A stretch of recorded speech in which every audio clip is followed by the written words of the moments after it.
ഈശോ മിശിഹായിൽ ഏറെ സ്നേഹം നിറഞ്ഞ മാതാപിതാക്കന്മാരെ, സഹോദരങ്ങളെ, വാത്സല്യമുള്ള കുഞ്ഞുങ്ങളെ, യോഹന്നാൻ്റെ സുവിശേഷം 5-ാം അധ്യായം 9 മുതലുള്ള വാക്യങ്ങളിലൂടെ ദൈവിക അധികാരത്തിൻ്റെ മനുഷ്യരാകുവാനായിട്ട് കർത്താവ് നമ്മളെ വിളിക്കുകയാണ്. ഈ തിരുവചന ഭാഗത്തിൻ്റെ പശ്ചാത്തലമാകുന്നത് ബെത്സദായിലെ രോഗശാന്തിയാണ്. സാബത്ത് ദിവസം ഈശോ സൗഖ്യം കൊടുക്കുന്നു. സൗഖ്യം കിട്ടിയവൻ തൻ്റെ കിടക്കയും എടുത്ത് നടക്കുകയാണ്. ഇത് കാണുന്നവരൊക്കെ അവനെ ചോദ്യം ചെയ്യുന്നുണ്ട്. അപ്പോൾ അവൻ പറയുന്നുണ്ട്, എന്നെ സുഖപ്പെടുത്തിയ ആൾ പറഞ്ഞു, നീ നിൻ്റെ കിടക്ക എടുത്ത് നടക്കുക. ഇങ്ങനെ അതാരാണെന്ന് പിന്നീട് അവർ കണ്ടെത്തുമ്പോൾ ഈശോയാണ് സുഖപ്പെടുത്തിയിരിക്കുന്നത്. അവർ യഹൂദർ ഈശോയെ ചോദ്യം ചെയ്യുകയാണ്. അവനെ കുറ്റപ്പെടുത്തുന്നത് 2 കാര്യങ്ങൾക്കാണ്. ഒന്ന്, അവൻ സാബത്ത് ലംഘിച്ചു. രണ്ടാമതായിട്ട് അവൻ തന്നെ തന്നെ ദൈവത്തിന് തുല്യനാക്കി. 2 ആരോപണങ്ങൾ അതാണ്. അവൻ സാബത്ത് ലംഘിക്കുന്നു, തന്നെ തന്നെ ദൈവത്തിന് തുല്യനാക്കി. ഇങ്ങനെ ആരോപണങ്ങളുമായിട്ട് എത്തുമ്പോൾ ഈശോവർക്ക് കൊടുക്കുന്ന മറുപടിയാണ് എന്താണ് തൻ്റെ അധികാരമെന്ന് പറയുന്നത്. പുത്രൻ്റെ അധികാരമെന്ന് പറയുന്നത് ഈശോ ഒന്നാമതായിട്ട് പറഞ്ഞു കൊടുക്കുകയാണ്, പിതാവ് ചെയ്തു കാണുന്നതല്ലാതെ മറ്റൊന്നും ചെയ്യാൻ പുത്രന് കഴിയില്ല. എന്താണ് പിതാവ് ചെയ്യുന്നത്? ലോകത്തോട് കരുണ കാണിക്കുന്നു. നഷ്ടപ്പെട്ടു പോയൊരു ലോകത്തോട് ദൈവം കരുണ കാട്ടിയതിൻ്റെ ഓർമ്മകളാണ് സ്വർഗത്തിൽ ഈശോയുടെ മുമ്പിലുള്ളത്. പിതാവിങ്ങനെ കരുണ കാണിക്കുകയാണ്. പാപാന്തകാരത്തിൽ വീണുപോയ മനുഷ്യനെ തിരിഞ്ഞു പിടിക്കാനും തിരിച്ചു പിടിക്കുവാനുമായിട്ട് തൻ്റെ ഏകജാതന നൽകുവാൻ തക്കവണ്ണം ലോകത്തെ സ്നേഹിക്കുന്ന പിതാവിൻ്റെ സ്നേഹം. അതുകൊണ്ട് പിതാവ് കാണിക്കുന്നത് കരുണയുടെ പ്രവൃത്തികളാണ്. അതുകൊണ്ട് തന്നെ താൻ ആയിരിക്കുന്നിടത്ത് ഇപ്രകാരം കരുണയുടെ ഒരു മനുഷ്യനാതിരിക്കാൻ പറ്റില്ലെന്ന് തൻ്റെ പ്രവൃത്തികളിലൂടെ അവൻ വെളിവാക്കി കൊടുക്കുകയാണ്. രണ്ടാമത്തെ ചോദ്യം ഇതാണ്, നിൻ്റെ അധികാരം എന്താണ്? നീ ദൈവതുല്യനാക്കുന്നതിൻ്റെ അധികാരം എന്താണ്? ഈശോ വ്യക്തമായിട്ട് മറുപടി പറഞ്ഞു കൊടുക്കുന്നുണ്ട്. അധികാരമെന്ന് പറയുന്നത് അടിച്ചമർത്തലല്ല. മറ്റൊരാളെ നിനക്കൊപ്പം നിന്റെ തോളോടൊപ്പം നിർത്തുവാനായിട്ടുള്ള പ്രാപ്തി കൊടുക്കുന്നതാണ് അധികാരമെന്ന് പറയുന്നത്.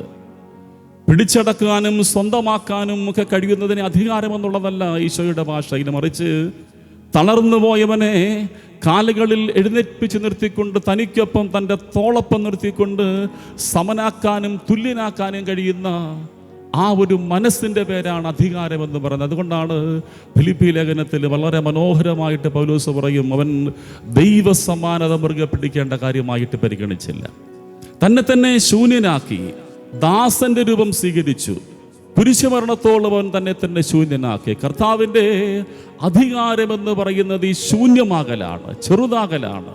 സ്വയം ഇല്ലാതായിട്ട് മാറിയപ്പോൾ അവൻ അധികാരത്തിൻ്റെ മനുഷ്യനായിട്ട് മാറുകയാണ്. അതുകൊണ്ട് തന്നെ സ്വർഗത്തിൻ്റെ ഭാഷയിൽ, മിശിഹായുടെ ഭാഷയിൽ അധികാരമെന്ന് പറയുന്നത് മറ്റൊരാളെ തനിക്കൊപ്പം നിർത്താനായിട്ടുള്ള പ്രാപ്തിയുടെ പേരാണ്.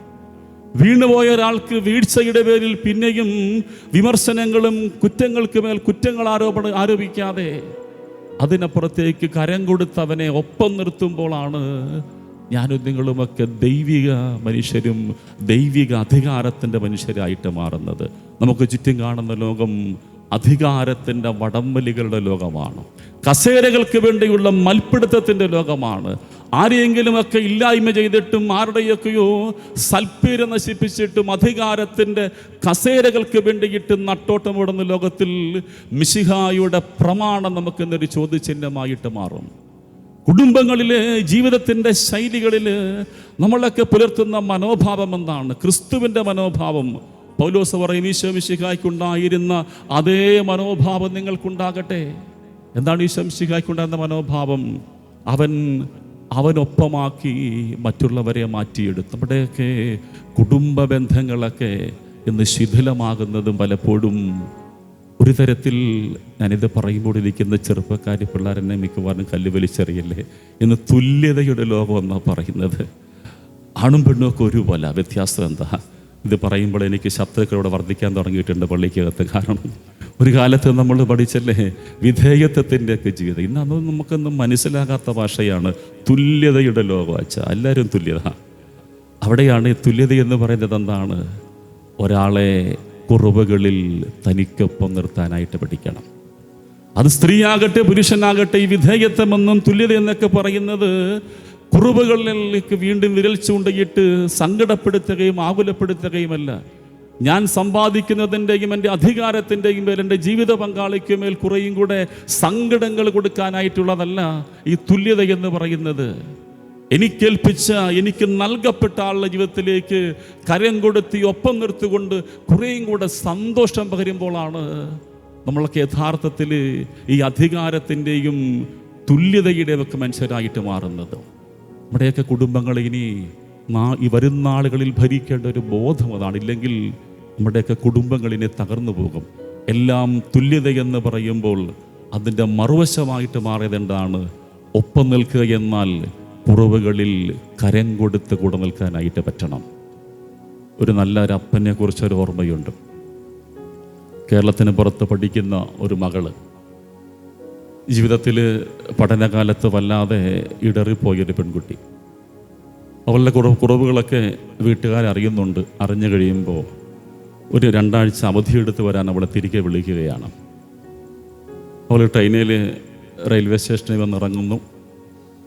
പിന്നീടുള്ള ചരിത്രമൊക്കെ അവൾ തന്നെ പറഞ്ഞ് കേട്ടിട്ടുള്ളതാണ് ഞാൻ. ട്രെയിനിലിരിക്കുമ്പോൾ അവളുടെ മുഴുവൻ ആകുലത എങ്ങനെ വീട്ടുകാരെ ഫേസ് ചെയ്യും. അപ്പനോട് നല്ല അടുപ്പമുണ്ട്. അപ്പനെ എങ്ങനെയൊന്ന് ഫേസ് ചെയ്യും. ആങ്ങള റെയിൽവേ സ്റ്റേഷനിൽ കൂട്ടിക്കൊണ്ട് വരുമെന്ന പ്രതീക്ഷയിലാണ് അവൾ. അതുകൊണ്ട് ആങ്ങളയോട് പറയാനുള്ള മാറ്ററൊക്കെ ഇങ്ങനെ സെറ്റാക്കി വെച്ചിരിക്കുകയാണ്. അവനോട് പറയണം, അവൻ വഴി അപ്പനോടെല്ലാം പറയണം എന്നൊക്കെ. ഇങ്ങനെ എല്ലാം ഒരുങ്ങിയ സ്ക്രിപ്റ്റുമായിട്ട് വരുമ്പോൾ റെയിൽവേ സ്റ്റേഷനിൽ വന്ന് ട്രെയിൻ ഇറങ്ങുമ്പോൾ അവളുടെ മുമ്പിൽ നിൽക്കുന്നത്, കൈനീട്ടി നിൽക്കുന്നത് അപ്പനാണ്. അവിടെ സകല ലോകവും തകർന്നു പോവുകയാണ്. കാരണം ആദ്യം അപ്പനെ തന്നെ ഒന്ന് നേരിടേണ്ടി വരിക. ഇറങ്ങി വരുന്ന മകളെ ചേർത്ത് പിടിച്ചുകൊണ്ട് അപ്പം നടന്നു പോവുകയാണ്. അപ്പം അവളോട് ഒന്നും ചോദിക്കുന്നില്ല. പോകുന്ന വഴിയിൽ ഒരു നല്ല റെസ്റ്റോറൻറ്റിൽ കയറിയിട്ട് നമുക്കിഷ്ടപ്പെട്ട ഏറ്റവും നല്ല ഭക്ഷണം വാങ്ങിക്കൊടുത്തു. അവൾ വിചാരിച്ച് ഇത് കൊലയ്ക്ക് കൊണ്ടുപോകാനുള്ള പോക്കാ. കാരണം വീട്ടിൽ ചെന്നിട്ട് തരാനായിട്ടുള്ളതിൻ്റെ ഒരുക്കമായിരിക്കും. അതുകൊണ്ട് ഇതൊരു കൊലച്ചോറാന്ന് വിചാരിച്ച് അവൾ കഴിക്കുന്നുണ്ട്. പോകുന്ന വഴിയിൽ കടയിൽ കയറി അവൾക്ക് വേണ്ടതൊക്കെ അപ്പം വാങ്ങിക്കൊടുക്കുക. ഒരു ചോദ്യങ്ങളില്ല. വീട്ടിലെത്തി ഉള്ള ബാഗിയൊക്കെ എടുത്ത് അപ്പനകത്ത് വെച്ചു. ഒന്നും ചോദിക്കുന്നില്ല. ആദ്യത്തെ ദിവസം കഴിഞ്ഞു. 2-ാം ദിവസം അവൾ വിചാരിച്ചാൽ മിക്കവാറും ഒന്ന് ഒരുങ്ങി വന്ന ക്ഷീണമൊക്കെ മാറിയിട്ട് ചോദിക്കാനാണ്. 3-4 ദിവസങ്ങൾ കടന്നുപോയി. സാധാരണ പോലെ അവൾ വീട്ടിൽ ജീവിക്കുന്നു. അപ്പനും അമ്മയൊന്നും ചോദിക്കുന്നില്ല. ഇങ്ങനെ പോവുകയാണ്. ഒരു 4-5 ദിവസം കഴിഞ്ഞപ്പോൾ ഇവൾ എന്നെ കാണാൻ വന്നു. ഈ സംഭവങ്ങളെല്ലാം പറഞ്ഞു. ഒരു 3 വർഷം കടന്നുപോയ സകല തകർച്ചകളും അവളൊരു കുമ്പസാരം പോലെ ഏറ്റുപറഞ്ഞു.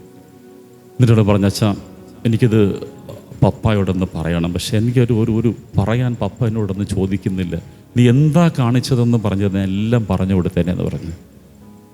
ഞാൻ പോയി പറഞ്ഞു വിട്ടു, മോളെ ഇന്ന് വൈകുന്നേരം കുരിശുവരെ കഴിയുമ്പോൾ നീ അപ്പനോടൊന്ന് പറയണം. എനിക്കൊരു കാര്യം പറയാനുണ്ടെന്ന് പറഞ്ഞ് പറഞ്ഞു തുടങ്ങണം. നമ്മൾ വൈകുന്നേരം അന്ന് രാത്രിയിൽ ഇതുപോലെ കുരിശുവരെ കഴിഞ്ഞപ്പോൾ അപ്പനോട് ഇങ്ങനെ എല്ലാം തുറന്നു പറഞ്ഞു തുടങ്ങുമ്പോൾ ഈ അപ്പൻ ഇവളെ ഇങ്ങനെ ചേർത്ത് പിടിച്ചിട്ട് പറയുന്നുണ്ട്, മോളെ നിൻ്റെ കാര്യങ്ങളൊക്കെ ഞങ്ങൾക്കറിയാം. പക്ഷേ നിന്നെ ഞങ്ങൾക്കറിയാം. നീ ഞങ്ങളുടെ മോളാണ്.